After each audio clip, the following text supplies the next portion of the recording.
Ni impanuka ikomeye cyane, ni impanuka ikomerekeyemo abantu batanu, iyi mpanuka ipfiriyemo umuntu umwe, iyi mpanuka ibereye mu karere ka Kicukiro mu murenge wa Gahanga, iyi mpanuka rero ikaba ibereye hano ku kiraro ndetse wambuka Nyabarongo, imodoka yavaga Kigali yerekera Bugesera ije kugonga abanyamaguru bambukaga muri zebra crossing, birangira umwe ahaburiye ubuzima. Magingo aya ngaya harimo umwe ahaburiye ubuzima, hari n'abakomeretse bihagije cyane bacika amaguru. Iyi mpanuka yarishije benshi, iyi mpanuka yateye benshi ubwoba nk'uko namwe muri kubireba kuri kamera zanyu za Kidasamura TV Rwanda, muri kubona yuko abaganga bari kwita kuriya wapfuye. Hahise hamagarwa imodoka ya polisi ishinzwe gutwara imirambo kugira ngo imutware. Uyu nguyu rero bahise bamutwara, bahita bamujyana ku bitaro bya Kacyiru kugira ngo akorerwe isuzuma, ariko yapfuye urupfu rubi cyane. Imodoka yamutwaye mu mapine birangira umurambo we uhindutse umweru, ibaze ko amaraso atigize ava,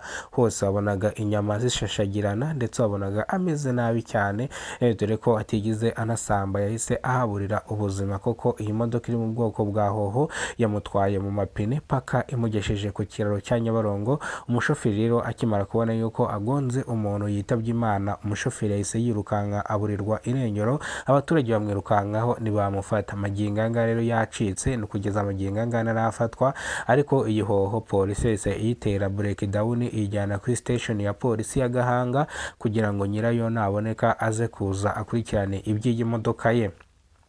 Bamwe mu baturage babonye impanuka iba bavuga yuko iyi modoka iri mu bwoko bwa hoho yabuze feri ikaza yirukanka kuko yanashyongozaga, birangira mu kubura feri rero birangira akoze impanuka idasanzwe, agonga abanyamaguru bambukaga muri zebra crossing. Ni imodoka iri mu bwoko bwa Hiace yari itwaye imigati iyijyanye hano mu karere ka Bugesera, bivuze ngo niyo mpamvu hakomeretse abantu batari benshi, hapfa umuntu umwe, abandi barakomereka bihagije cyane. Imbangukiragutabara wese yamagarwa byihutirwa kugira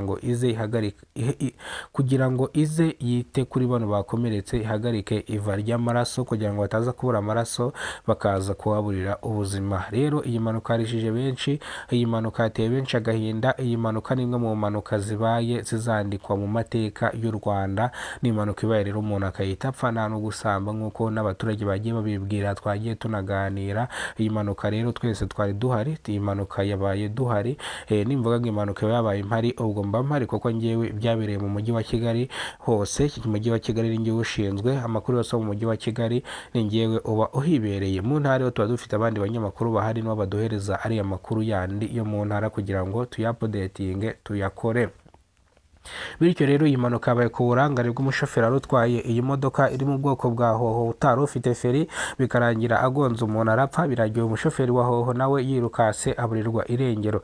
Traffic polisi zo mu muhanda zishinzwe impanuka zahageze zitangira gupima ibipimo byo mu muhanda, gusa bapimye barandika umushoferi, bagiye kureba mu modoka baburamo na carte jaune n'ibindi byangombwa, gusa n'ibindi byangombwa we yabyirukanka, nyina cyangombwa na kimwe yasize. Bityo rero iyi modoka yahise ijyanwa kuri station ya polisi kugira ngo nyirayo azaze kuyikurikirana, ajye kudekarara sirasi bavuze bano bakomerekeye mw'ino mpanuka, ndetse banatanga impozamarira ku muryango wa nyakwigendera. Magingo aya ngaya Traffic polisi yavuze ko irakomeza kumushakisha aho afatirwa, araza guhanwa bikomeye cyane. Gukora icyaha cyo kugonga umuntu agapfa warangiza ukanaburirwa irengero ni ikindi cyaha kiba kiyongereyeho. Iyo ufashwe ukatirwa igifungo cy'amezi 6 n'ihazabu ry'amafaranga y'u Rwanda, miliyoni y'amafaranga y'u Rwanda. Iyo utirukasi wagumye hamwe ntago ufungwa, ahubwo wowe utanga miliyoni y'amafaranga y'u Rwanda, nta kindi kintu utanga. Ariko wirukasi bahita bakeka yuko ushaka kuba wanyweye ibisindisha, bityo rero icyaha kigahita kiba kinini cyane, dosiye ikaba nini cyane. Iyi mpanuka rero mu kuba kwayo urumva yuko yabaye itunguranye, yarishije benshi cyane uko wagiye ubibona kuri kamera za Kidasamura TV Rwanda. Wabonye ko hariho imirambo, abakomeretse ndetse n'inzego zindi zagiye zihagera, inzego z'ubuyobozi, inzego z'abanyerondo bari bahari kugira ngo bafashe mu gihe polisi itari bwahagere. Urumva ni kure kugira ngo polisi igere hano ku kiraro cya Nyabarongo ivuye Gahanga hejuru kuri station yaho, ni kure cyane. Nta mpamvu rero bahise bakora ubutabazi bw'ibanze bwihuse kugira ngo abakomerekeyemo hano babashe kuvurwa ubundi bitabweho n'abaganga kugira ngo bataza kuhaburira ubuzima. Iyi mpanuka rero ni impanuka yabaye itunguranye. Ngayo nguko rero amakuru yacu tuyasubikira hano, hari mu karere ka Kicukiro, ni mu murenge wa Gahanga. Turabakunda cyane, Imana ibarinde bahereza ubuzima buzira umuze. Amakuru nakagaruka nongeye kubifuriza uwa mbere mwiza, mu utangire mumeze neza kandi muhahe muronke. Turabakunda.